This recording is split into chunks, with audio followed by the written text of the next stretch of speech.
Bonjour et bienvenue sur ce cours vidéo d'informatique, je suis David pour ordirepar.com et aujourd'hui on va démarrer une nouvelle série de vidéos destinée principalement aux débutants et consacrée à l'utilisation de Windows.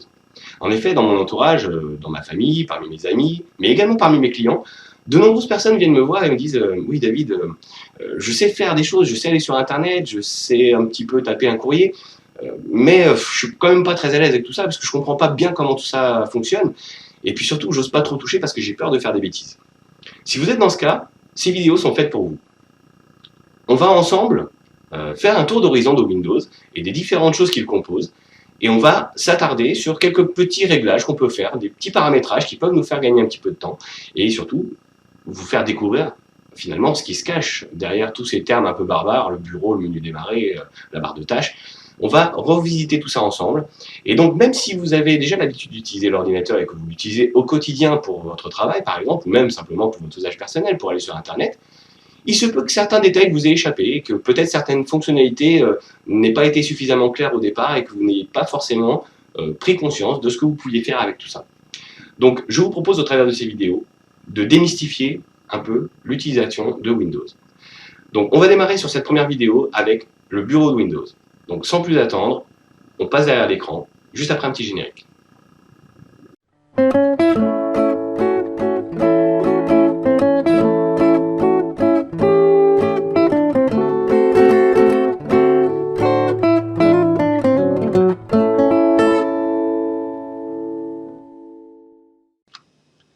Eh bien, nous voilà à présent devant l'ordinateur, et lorsqu'on allume un ordinateur équipé de Windows, on arrive sur un écran qui est similaire à celui-ci.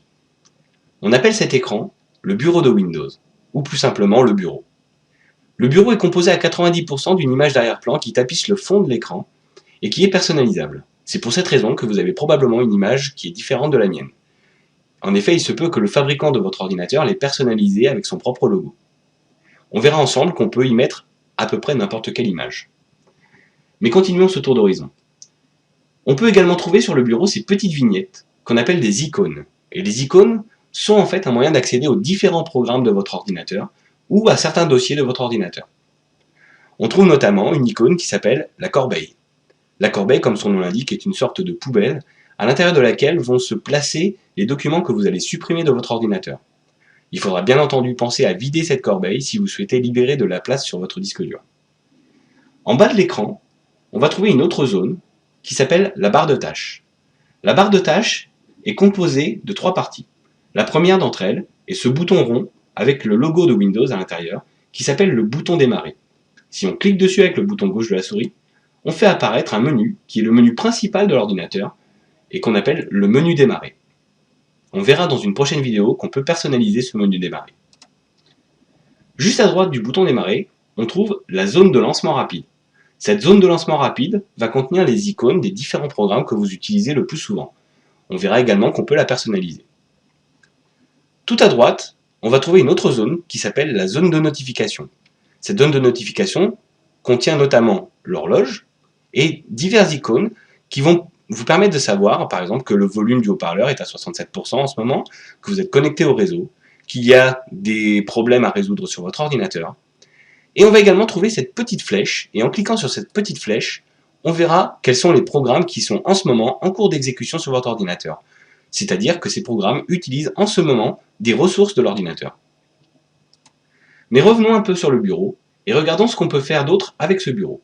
Si on clique avec le bouton droit sur le bureau, on fait apparaître un menu. Ce type de menu s'appelle un menu contextuel, tout simplement parce que selon l'endroit où on clique, le menu va contenir des options différentes. Par exemple, si je clique avec le bouton droit sur une icône, vous voyez que le menu est différent. Mais revenons sur le bureau et restons-y pour le moment. Si je clique sur ce bouton, je fais donc apparaître ce menu contextuel, et dans ce menu, vous verrez que certains éléments comportent une petite flèche sur le côté. Ça veut simplement dire qu'il y a un sous-menu. Si je pointe la souris sur ce menu, sur cet élément de menu, le sous-menu apparaît, et je peux choisir les options que je souhaite régler dans ce menu. Par exemple, on peut régler des options d'affichage et définir qu'on souhaite avoir de grandes icônes. Si je clique dessus, vous voyez que la taille des icônes a changé. Si je souhaite revenir à l'état initial, je clique à nouveau avec le bouton droit sur le bureau, je vais dans le menu affichage, et dans le sous-menu, je choisis icône moyenne. Voilà, les icônes sont redevenues comme tout à l'heure. mais on peut constater qu'elles n'ont pas retrouvé leur place d'origine. Ce n'est pas très grave. Sur le bureau, on peut placer les icônes à peu près comme on le souhaite. Si je souhaite déplacer une icône, je vais simplement dessus et je maintiens le bouton gauche de la souris enfoncé. Et pendant que je maintiens ce bouton gauche enfoncé, je déplace l'icône à l'endroit souhaité. Je peux faire ça pour n'importe quelle icône et les placer où je le souhaite sur l'écran. Ici au milieu, ou complètement à l'opposé. Je peux également demander, grâce au menu, à ce que Windows réorganise automatiquement les icônes. Si je clique dessus, toutes les icônes se sont déplacées et ont été rangées sur le côté de l'écran. Et ça évite justement d'avoir, comme on peut le voir parfois, donc je vais enlever cette option, certaines icônes un peu par-ci, un peu par-là, enfin ça devient vite la pagaille. Si je clique sur réorganiser les icônes automatiquement, elles sont automatiquement rangées. On a d'autres options qui nous permettent de trier ces icônes, soit par nom, par taille, par type d'élément ou par date de modification. Dans ce menu contextuel, on trouve une autre option qui s'appelle Nouveau, qui nous propose un sous-menu et qui nous permet de créer de nouveaux éléments, un nouveau dossier, un nouveau raccourci par exemple, ou tout type de document. Alors, si vous avez par exemple Microsoft Word installé dans votre ordinateur, vous pouvez directement à partir de ce menu créer un document vierge. Je n'ai pas Microsoft Word installé sur cet ordinateur, mais je vais par exemple créer un nouveau document texte vide. Je clique simplement pour ça sur Document texte. Et vous voyez que sur le bureau est apparu un nouveau document texte. Pour l'instant, je ne vais pas m'attarder sur la façon de renommer ce fichier, mais si je clique dessus, je vois que je peux l'ouvrir et écrire à peu près ce que je veux dedans. Pour fermer les programmes, on a toujours cette petite croix rouge qui nous permet de fermer l'application. Vu que j'ai modifié le texte, il me propose d'enregistrer le document, ce que je ne souhaite pas faire. Et on va voir maintenant qu'on peut également supprimer cette icône. On peut supprimer ce document.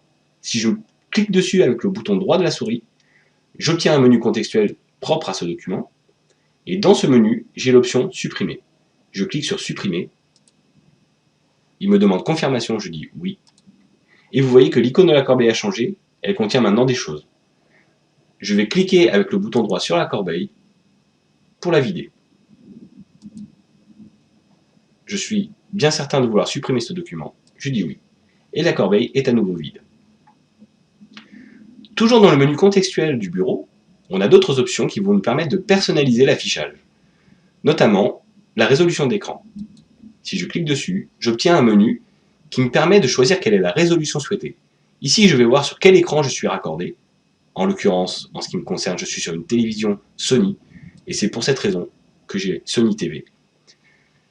Ensuite, on a la résolution de l'écran. Et en cliquant sur cette petite flèche, on fait apparaître le menu qui va nous permettre de choisir la résolution souhaitée, c'est-à-dire le nombre de points en largeur par le nombre de points en hauteur. Jusque-là, je suis en 1360 points par 768, c'est-à-dire 1360 points en largeur et 768 en hauteur. Si je souhaite modifier cet affichage, il me suffit de faire défiler cette petite barre et de choisir la résolution souhaitée. Bien sûr, plus la résolution est basse, plus les icônes vont apparaître grosses et plus le texte va être gros. Mais parfois, ça peut être gênant dans certains programmes, tout simplement parce qu'on a moins de choses à l'écran et on est obligé de faire défiler les éléments. C'est pour cette raison que j'ai choisi l'affichage maximal. Mais vous pouvez le personnaliser comme vous le souhaitez, de façon à avoir une utilisation plus confortable de votre écran et de votre ordinateur. Une fois que vous avez sélectionné la résolution souhaitée, vous cliquez sur OK. On peut également, depuis le menu, accéder aux gadgets. Alors, le bureau de Windows peut être équipé de gadgets. On va cliquer dessus et voir ce qui se passe et ce qu'on nous propose. On a une fenêtre qui apparaît avec plusieurs gadgets disponibles. Une horloge par exemple, un diaporama, la météo ou un calendrier. Si je souhaite par exemple récupérer le calendrier sur mon bureau, je maintiens le bouton gauche enfoncé et je déplace ce calendrier à l'endroit souhaité. Attention, ça c'est valable uniquement pour Windows 7. Pour Windows Vista, qui est la version précédente, vous aviez sur le côté une barre sur laquelle vous pouvez déposer des gadgets. Vous ne pouvez pas placer les gadgets où vous le souhaitez sur votre écran. En revanche, sur Windows 7, c'est possible. Si je prends par exemple l'horloge et que je souhaite la mettre ici, il me suffit de la déplacer, de la lâcher exactement à l'endroit souhaité et elle restera à cet endroit. Je peux maintenant fermer cet écran et avoir mon bureau avec une horloge et le calendrier. Et vous voyez que si je pointe ma souris sur ce gadget, j'ai ce petit menu qui apparaît qui va me permettre de le personnaliser ou de le fermer. En l'occurrence, je ne souhaite plus avoir l'horloge sur le bureau, je vais cliquer sur fermer. Et je vais également me débarrasser du calendrier, donc je vais faire la même chose, je pointe simplement la souris sur le calendrier et je clique sur le bouton fermer.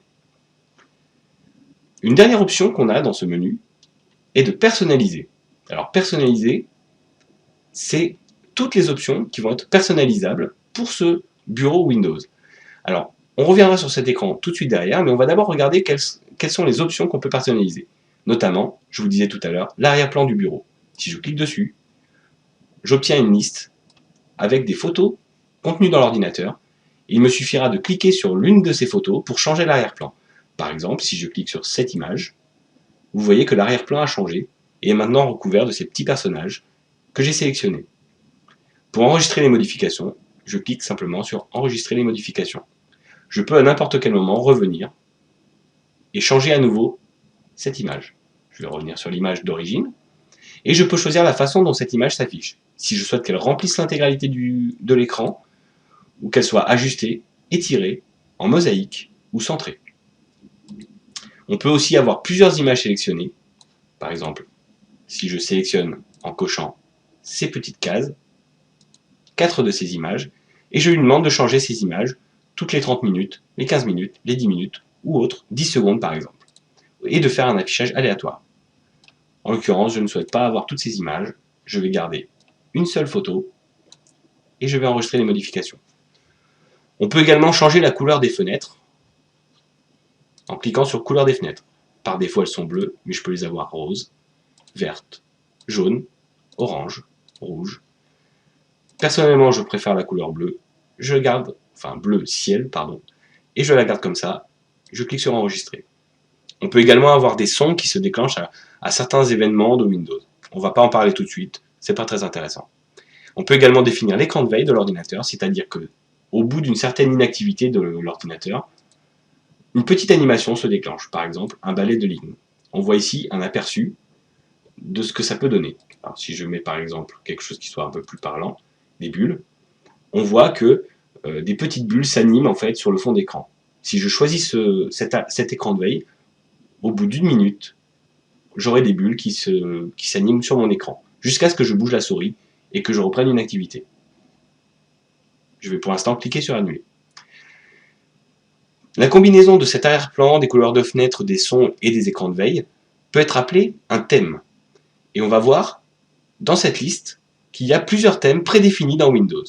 Par exemple, si je choisis le thème paysage, j'aurai un certain type d'affichage avec des couleurs différentes, avec des images d'arrière-plan, de paysage, qui changent toutes les 30 minutes ou à chaque démarrage.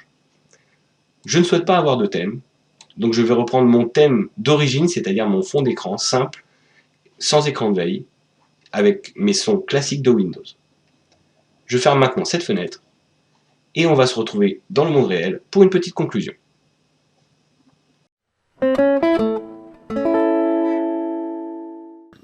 Et bien voilà à peu près ce qu'on pouvait dire du bureau de Windows. Donc on a vu ensemble qu'on pouvait personnaliser l'image de fond, qu'on pouvait déplacer des icônes sur le bureau, qu'on pouvait en créer de nouvelles, qu'on pouvait changer les couleurs des fenêtres, qu'on pouvait placer des gadgets également sur le bureau, changer la taille des icônes. Donc ça fait pas mal de choses d'un coup. J'espère que cette vidéo vous a été utile. On verra dans les prochaines vidéos qu'on peut personnaliser également le menu démarrer, la zone de lancement rapide, mais également la zone de notification et changer la façon dont Windows nous avertit des différents programmes qui sont en cours de fonctionnement. C'était David pour ordirepar.com et on se retrouve pour la prochaine vidéo consacrée au menu démarrer.